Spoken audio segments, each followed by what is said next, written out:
Yo, what's up mga lodi? Magandang umaga. Panibagong araw naman tayo dito. Panibagong vlog. Okay, tara, let's go. Mag-adobo tayo ng manok.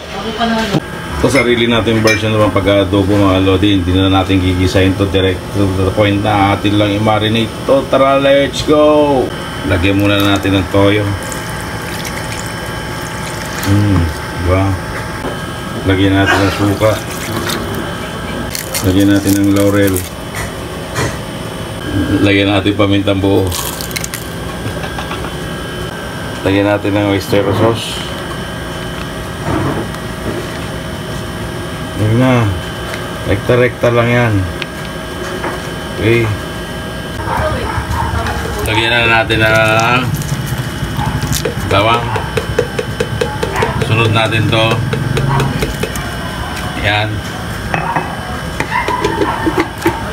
Okay. Sibuyas. Kamay-kamay lang. Ito yung pandagdag ng aroma. Tapos lagyan na natin itong kalamansi. Sama na yung buto. Okay. Tapos marinate natin mga lodi. Yan. Okay, marinated na siya. Babad muna natin ng mga half and half hour. Lagyan natin ng chili flakes.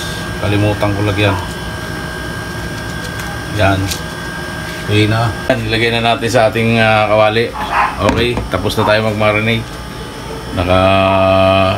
Kalahating oras na yan. Ayun yung ating adobo, no, mga lodi. Rekta-rekta na to. Minarinate muna natin ng half hour. Yung iba, pag nagluto, kanya-kanya tayong version ng pagluluto eh.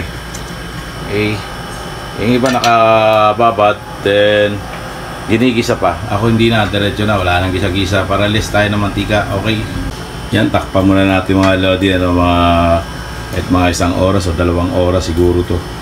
Para maganda-ganda yung pagka aroma niya. Okay. Ay, binabalatan pa yung ating carrots at patatas. Haluan natin tong ating adobo. Okay, adobo with vegetable. Yan, lagyan na natin ng Knorr cube. Diyan lang sa gitna yan. Okay. Yan, patuyo lang tayo mga lodi, ano. Patuyuin lang natin to. Marami pang tubig eh. Kailangan matuyong-tuyo siya. Marami pang tubig. Okay. Tignan natin lasa. Goods na goods. Kalimutan ko na naman magtabi pala. Nilagyan ko na agad ng chili flakes. Pero okay lang yan. Kakain din yung ating murder dito. Okay. Yan, nalagay na natin yung ating carrots. Tapos sunod natin itong patatas. Natuyo na siya, no? Tuyo na siya. Ating adobo. Kailangan matuyo pa siya, nagmamantika na siya, kaya hindi tayo naglagay ng mantika. Okay. Yan. Yan.